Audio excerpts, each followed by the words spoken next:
I'm Rosh from Energy Matters. Welcome to our podcast, Road to Zero, where we dive headfirst into all things renewable. Join us as we chat with industry experts, tech specialists, and some of your favorite TV and radio personalities, asking the renewable energy questions you want answers to. Our goal, a zero carbon future. Today, I am absolutely delighted to be joined by Dr. Jemma Green, co-founder and chairwoman of Powerledger, a tech company that uses blockchain for energy and environmental commodity trading. Good morning, Jemma. How are you? I'm well. How are you? I am very well, thank you. Thank you so much for joining us today. Thank you for having me. Look, you're very, very welcome. Look, I absolutely love technology. So I'm very, very curious, and I'm sure our audience is very curious to know more about Powerledger today. But before we get into that, Jemma, I have done a little bit of research today.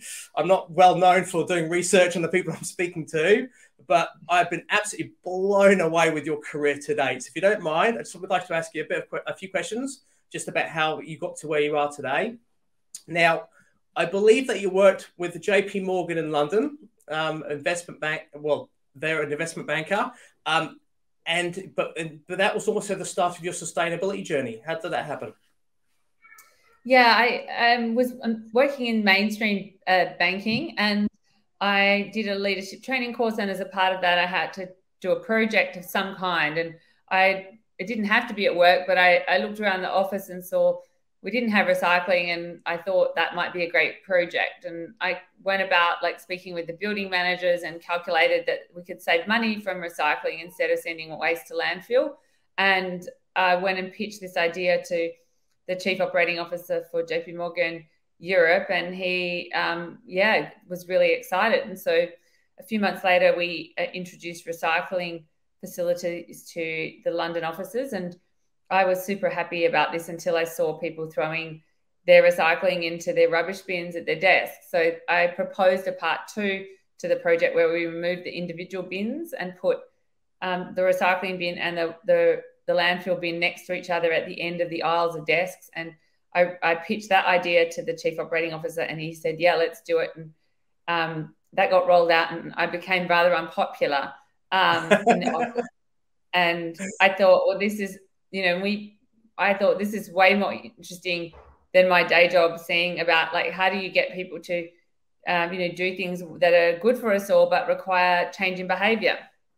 And I went on and did some study in sustainability. And at that time, JP Morgan was setting up an environmental and social risk management unit to start looking at its lending and financing activities. And I was chosen to help set up that team with somebody that had a lot of expertise in sustainability and environmental management in my background in banking, and went on to work in that department for nearly 6 years. And I finished a master's in sustainability and was a bit tired. So I took a sabbatical, went hiking quite a bit around the world. And then originally I was going to move to Sydney or Melbourne to come back to Australia, because I'd been in the UK for 11 years at that point. And right. But I just felt like I wanted to come to Perth, where I'm from. And so I moved back here and really was in a conundrum as to what I would do career-wise, because there's no investment banks based here. And so I just I got this idea when I was hiking to build an eco-village, and I shared that idea with a professor from Curtin University, who said, oh, this could be a great PhD applied research project. And I sort of found myself doing a PhD looking at electricity market disruption and designing this solar and battery system for an apartment building. And I was stuck in my doctoral research on how I wanted to create this sort of allocation model where each person in the apartment, or each dwelling rather, could be allocated a portion of the output of the solar system and the battery. And if they weren't home to consume that allocation, they could trade it with their neighbours. And I wasn't able to find any software that did that. And then just by chance, a former banking colleague of mine introduced me to my business partner, and he had developed many applications in blockchain for different sectors. And I started looking with him if it could do anything in electricity, and saw that it could do what I had wanted and needed in my doctoral research. And so we got really excited about that. And we also saw that it had applications not just within microgrids, but trading and tracking energy across the grid, and also creating digital versions of environmental certificates like carbon credits and renewable energy certificates. So yeah, we just set up the company a bit spontaneously a few months after meeting, and we've been operating now for 6 years, and we have about 20 clients in more than, I think, 10 or 12 countries. So yeah, it's been, and I had just had my first child about 7 weeks earlier when I met John Bullich, and I've since had 2 more kids whilst running the business. So it's been a very intense period of life, I would say. Absolutely. I mean, managing 3 children as well as a growing organisation such as Powerledger is certainly a handful. I mean, the kids certainly make it all worthwhile, and they're the true inspiration. Depending on the day. Absolutely, but they certainly are the inspiration. That's for sure. Sometimes it can be a handful. And that's absolutely fantastic. Thank you so much for the intro. I mean, I'm more blown away than I was before when I was doing my research.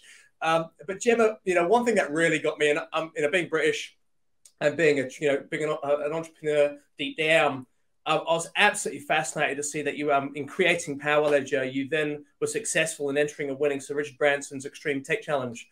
I mean, how did that go about? I mean, you were obviously you got the foundation, met your business partner, came up with Powerledger as an infant, and understood how it's going to affect and impact the market. Where did the Extreme Tech Challenge come into play? Well, we nominated, I think, at the beginning of 2018, and there were some semi-finals.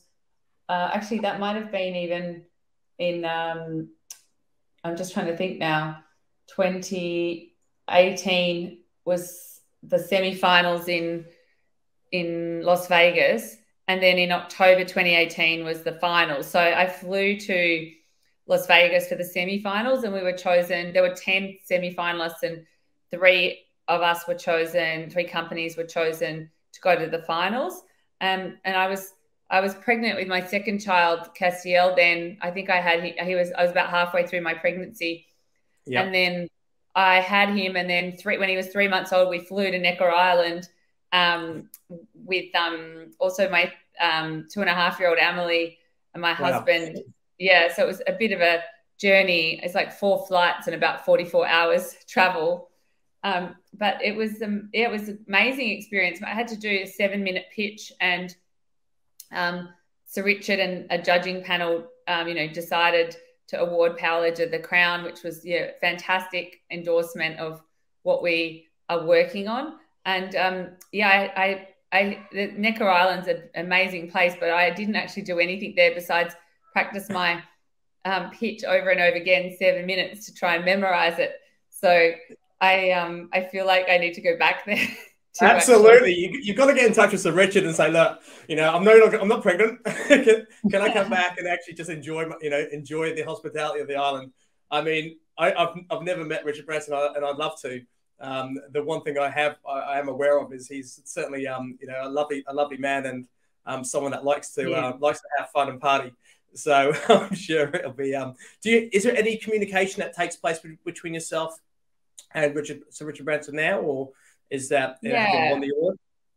Yeah, we do keep in touch, and I've asked for advice, and he's been very generous in giving me his insights and some of his team as well. I feel really lucky to have that somebody that's had that much experience in business to share some of their knowledge with me and Powerledger. It's great. Absolutely. Oh, that's absolutely fantastic. That's amazing. And so onto Powerledger now. I'm pro cryptocurrency and I'm pro blockchain, and I think I actually bought some Powerledger when it first when it first came out. Tell us about Powerledger. I mean, really, how I guess what our audience would really like to know is how can they utilize Powerledger in their day-to-day, be it where they live, in their industry, in their business. Just give us a bit of 360 on the business, and then the application to any one of those sort of groups. Sure. I mean, we make software for trading energy, tracking energy, and we have applications to be able to get very granular down to, a kilowatt hour in terms of type, time, place. And we record that on a blockchain called the Powerledger Energy Chain, which is super energy efficient, run on renewables, and has very high throughput. It's a Solana-based chain.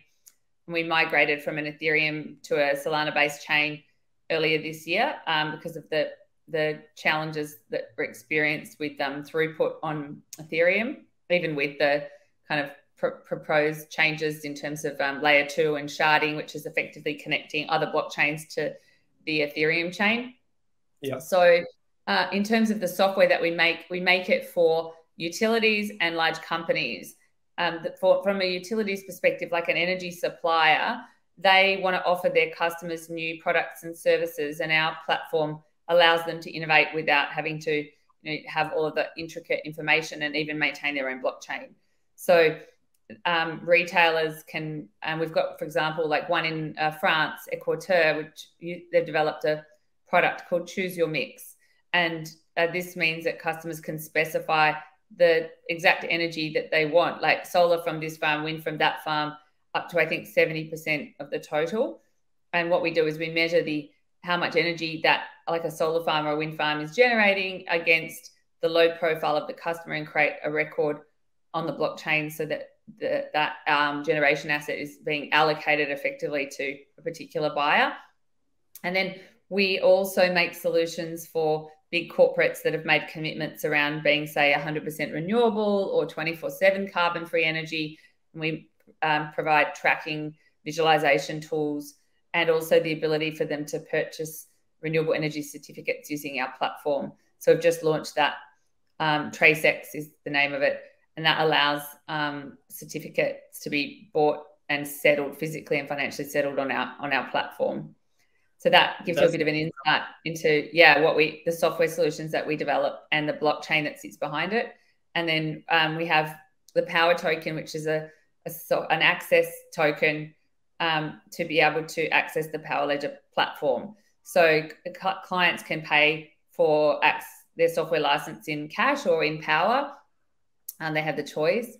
And that's something that makes us also unique in terms of the blockchain sort of aspects of our business.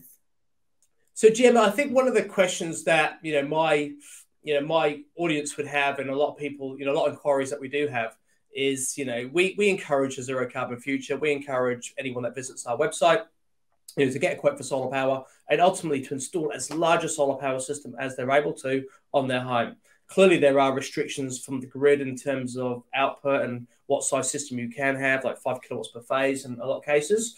Obviously, there's configuration that can be done in the home, battery storage. But I guess what a lot of consumers are really concerned about is they want to install the biggest system possible. But what they're really bemused by is how much they get paid for the excess electricity. What the rate per kilowatt hour is absolutely pathetic at the moment. It used to be great, but no longer is. And there's a lot of conversations about, private network and about, sharing electricity amongst the grid. So is this what Powerledger can play a part in? Do you have does your product play well to the community as well? Yeah, there's a few bits to your question. So on the private network side, I don't think that is, you've got microgrids like an apartment building where you've got, part of it is private network, but I don't see that we're going to create like duplicate grids around the world. I don't foresee that being the kind of model at all.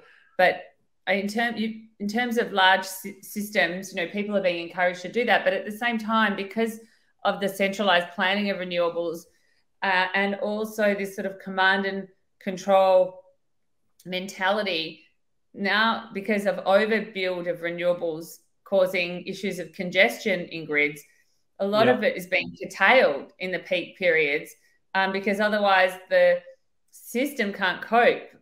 And what that means is you'll have issues with voltage or reactive power.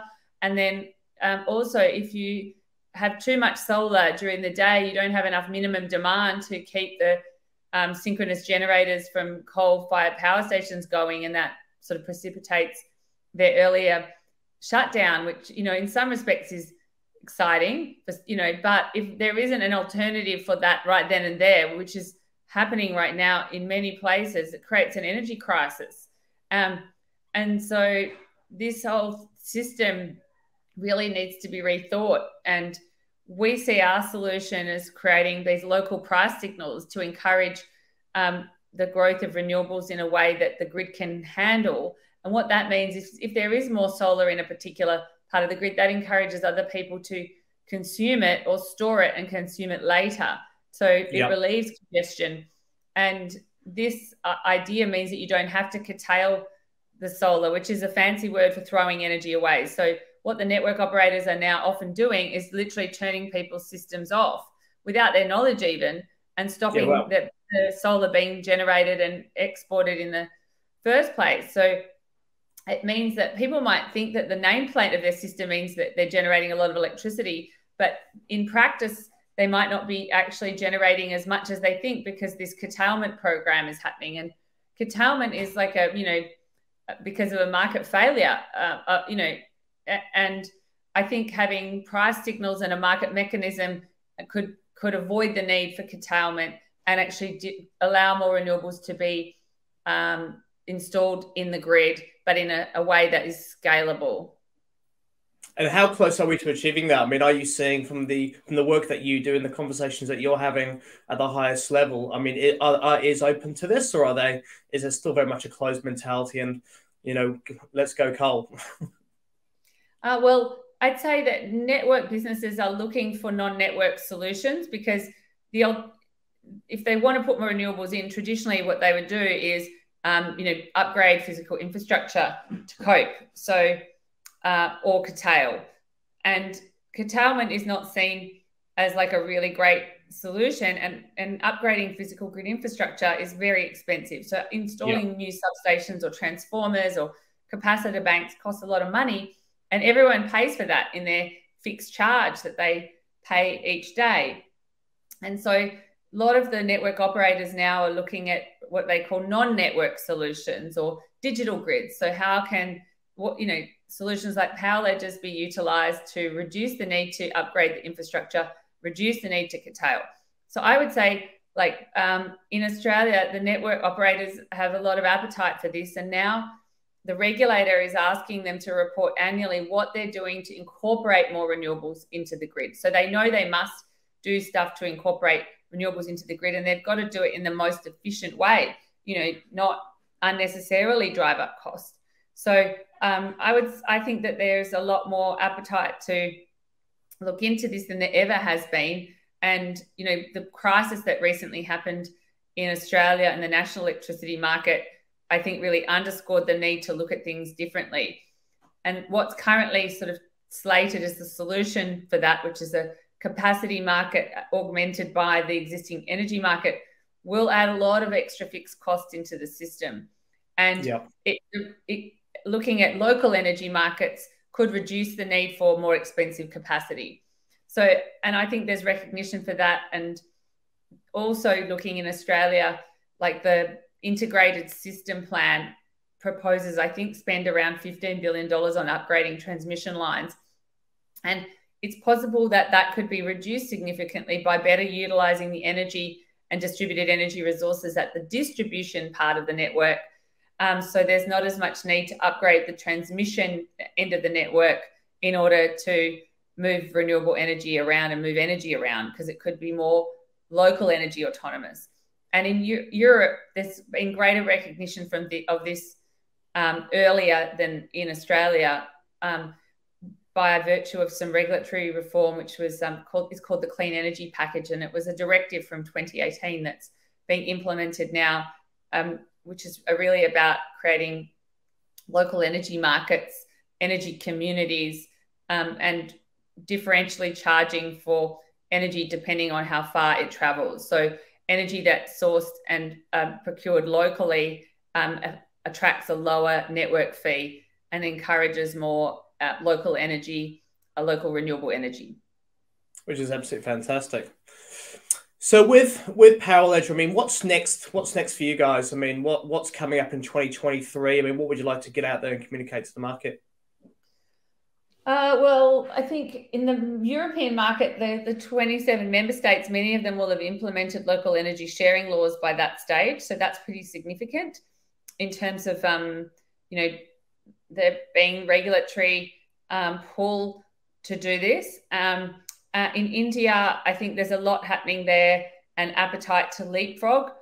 The model in most Western countries to grow renewables was through subsidy in the form of feed-in tariffs, and that's very expensive. Yeah. And India is looking at alternative ways to avoid having to do that. So they're they've got a really innovative mindset. So I think they're two very key markets. And the certificate market is maturing. And by that, I mean big companies are recognizing that as large biorenewables, they're actually affecting the flows of energy in grids. And you're seeing big multinationals now wanting to do 24-hour renewable energy matching instead of annual matching, because the annual matching is causing oversupply in one part of a grid where they're not operating because they might be buying, say, cheap certificates from there to cover consumption in another part of another city. So, for example, in New York, you might be operating but buying cheap certificates from Texas and causing overbuild there. And that's being seen as increasingly fraught. And so some big companies such as Google and Microsoft are starting to move towards 24/7 matching of energy to encourage more growth of renewables, using this example in New York as opposed to encouraging overbuilding in Texas. Yeah, wow. Very cool. So, Jemma, for yourself personally, I mean, you've been incredibly successful in your career today, a very driven very driven lady. And, I'm obviously blown away with, the actions that you're taking within yourself and also with Powerledger. So what's next for you? I mean, what are your goals for the year ahead?